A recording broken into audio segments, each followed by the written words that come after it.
Welcome back everybody to part 2 of our Unity Space Invader tutorial series. In the last video, we worked on our player movement. Now it's time to work on our invader movement. So, grab your unidentified flying objects and let's crack on. Don't forget, you can download this project from the link in the description below, complete with everything you see here, including our pesky aliens. So, how are we going to set up our alien objects? In the prefabs folder, you'll see we have 3 aliens here. Open up any one, and in the inspector, you'll see that we have a box collider 2D and an animator, because each alien has a simple 2-frame animation like so. We also have 2 tags, the tag of Invader, and we've also created the tag of Alien for our layer as well. This is going to be handy later on, but for now, that's all we need for the aliens. You will see that we have 55 aliens here. To create a movement script for each of these won't be the most efficient method. So instead, we've made the aliens child game objects of a Space Invaders parent object. When we move the parent, so too will all the invaders. That's going to be really handy for us. For that object, we can get rid of the box collider 2D and the rigid body. All we're going to do is attach our script to it. But first, how is movement going to work? Just like in the original game, when the aliens hit the edge of the screen, that will trigger them to move closer to Earth and change direction. But what do we define as the edge of our screen? We can either add colliders and make it a collision event, or if you remember in the last video, we clamped our player's movement on the x-axis between a minimum and maximum position. Make a note of these values because we're going to reuse them to define the edge of our screen for the aliens as well. So let's go ahead and create an invader movement script, attach it to our Space Invaders parent object, and open it up. All right, so for the variables, as always with movement, we need a public float of move speed. We're also going to create a public bool edge contact. This is going to help control as to whether or not we need to shift position when we hit the edges of the screen. We also have a public integer alien count. We want to get the number of aliens alive or active in our scene. And to do that, we're going to get that number from a public game object array called aliens. Eventually, we are going to create a game manager, so we'll create a public reference for the game manager, simply the GM. Then, in the private void awake, before the scene loads, we want to get our alien count, but first we need to add all the alien objects to this array. And we'll do that simply by saying that the aliens equals GameObject.findGameObjects with tag Invader. As you saw before, all our aliens have that tag of Invader, so that will add all those objects to the array. Then, once all the invaders are in the array, then we can get our alien count. And we'll do that in the start method, and we'll simply say that the alien count is equal to the aliens array.length. So how many objects are in that array? Now we've got that out of the way, let's go to update and punch in the code for our movement. Our aliens are going to continuously move in one direction until they eventually hit what we define as the edge of our screen.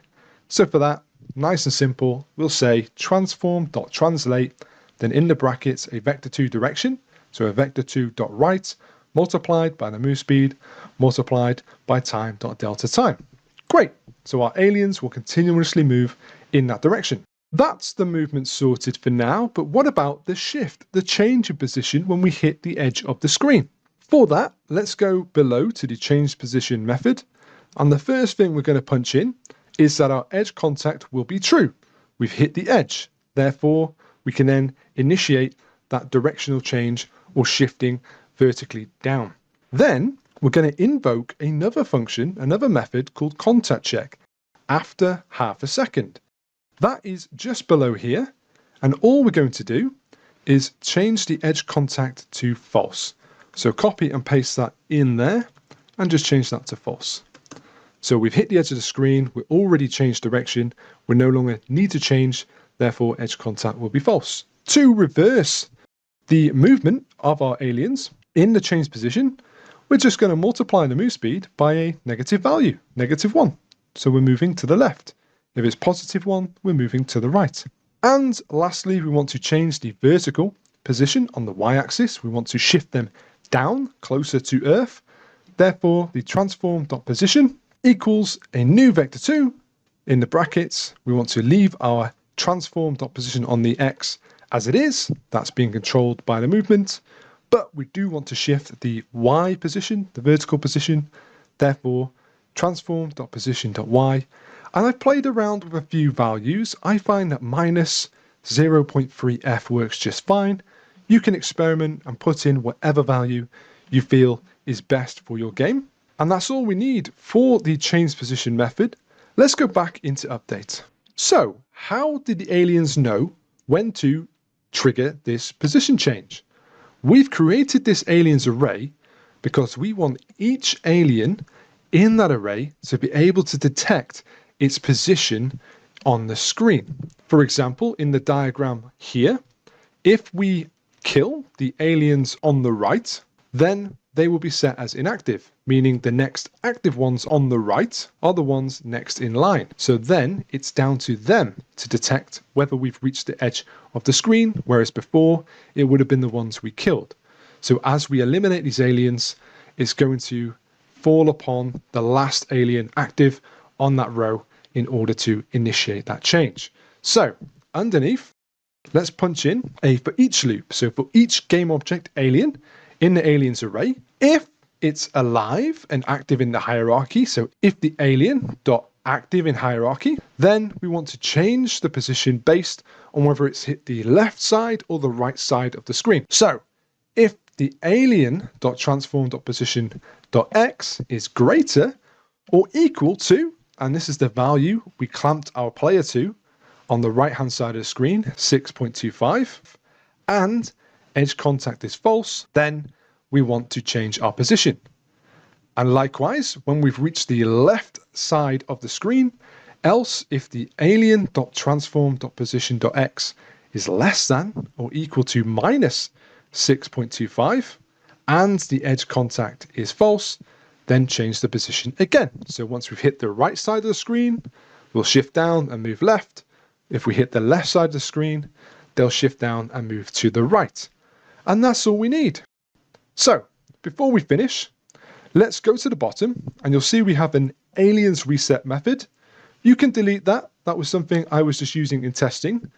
Then back in update underneath, let's punch in if the alien count is equal to 0, then we want to start a coroutine in the game manager, which we will create later, called wave reset.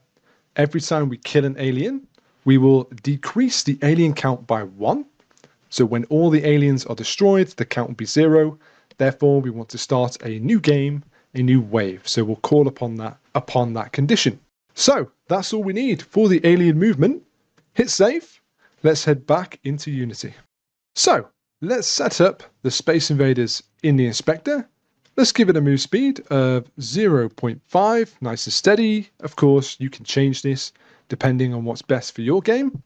The alien count and the aliens array size, that will be 55 when we start the game.